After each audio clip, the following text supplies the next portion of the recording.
తిరుపతిలోని రేణిగుంటలో high alert కొనసాగుతోంది. భారత్ పాక్ యుద్ధ నేపథ్యంలో రేణిగుంట ఎయిర్పోర్ట్ లో క్షుణ్ణంగా తనిఖీలు చేపట్టారు.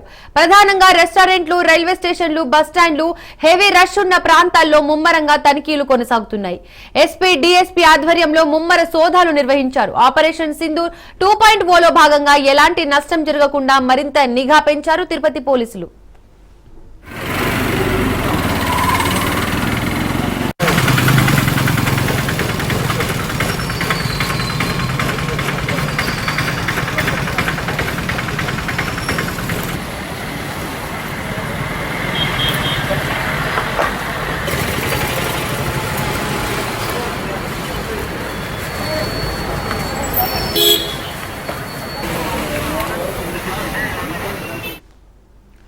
తిరుపతిలో కొనసాగుతున్న హై అలర్ట్ గురించిన మరిన్ని విషయాలను మా ప్రతినిధి కిరణ్ ఫోన్ ద్వారా అందిస్తారు. కిరణ్, దీపిగా ఏదైతే పాక్ అదేవిధంగా భారత్ మధ్య జరుగుతున్న యుద్ధ వాతావరణ నేపథ్యంలోనే ప్రముఖ టెంపుల్ సిటీ అయిన తిరుపతిలో ఇప్పటికే పలు హోటల్స్ కావచ్చు, అదేవిధంగా రెస్టారెంట్లు, అదేవిధంగా లాడ్జులు పూర్తి స్థాయిలో ఎస్పీ అశ్వత్థనాథ్ ఆదేశాల వరకు పూర్తిగా తనిఖీ చేస్తున్నారు. ఎందుకంటే ఏషన్లో అయిన టెంపుల్ సిటీ అయిన తిరుపతికి బాంబు బెదిరింపులు ఇలాంటి కాల్స్ గతంలో వస్తూనే ఉన్నాయి. ఈ నేపథ్యంలోనే ఇక విమానాశ్రయం నుంచి వచ్చే ప్రతి యాత్రికులతో పాటు అదేవిధంగా వచ్చే ప్రతి ఒక్క భక్తిని కూడా క్షుణ్ణంగా తనిఖీ చేసే పనిలో అయితే ఇప్పటికే ఎస్పీ అశ్వత్థరాజు ఆదేశాల వరకు పలు పోలీసులందరూ కూడా క్షుణ్ణంగా తనిఖీలు చేస్తున్నారు. అంతేకాకుండా రాత్రి వేళల్లో ఏదైతే వాహనాలు ఏవైతే ఉంటాయో వాటన్నిటిని కూడా క్షుణ్ణంగా తనిఖీలు చేసే ప్రయత్నం అయితే చేస్తున్నారు. మరోపక్క నిన్న గుర్తు తెలియని వ్యక్తి అంటే ఒక తిరుపతి వాసికి పాకిస్తాన్ నంబర్ నుంచి ఒక నంబర్ బెదిరింపు కాల్ రావడంతో అతనికి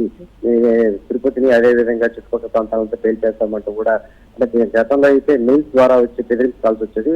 అయితే నిన్న వచ్చిన కాల్ మాత్రం డైరెక్ట్ గా ఒక పాకిస్తాన్ నంబర్ నుంచి తిరుపతి వాసికి కాల్ రావడం జరిగింది. అయితే పూర్తి స్థాయిలో దీనిపై దృష్టి సారించిన తిరుపతి ఎస్పీ అశ్వత్థరాజు పూర్తి స్థాయిలో నిన్నటి నుంచి కూడా అంటే హోటల్స్ కావచ్చు, అదేవిధంగా పలు లాడ్జ్లు, రైల్వే స్టేషన్స్, ఎయిర్పోర్ట్ లో పూర్తి స్థాయిలో రేణిగుంట విమానాశ్రయం చుట్టుపక్కల కూడా తనిఖీలు అయితే చేపడుతున్నారు. ఎందుకంటే ఏ క్షణమైనా ఏ సంఘటనైనా జరుగుతాయనే ముందస్తు జాగ్రత్తనే తిరుపతి ఎస్పీ అశ్వత్థరాజు ఆదేశాల మేరకు పూర్తి స్థాయిలో తనిఖీలు అయితే చేపడుతున్నారు. ఏదేమైనప్పటికీ భారత్ పాక్ మధ్య జరుగుతున్న యుద్ధ నేపథ్యంలోనే ఈ తనిఖీలు అయితే చేస్తున్నారని చెప్పి చెప్పుకోవచ్చు. Right Kiran, thank you.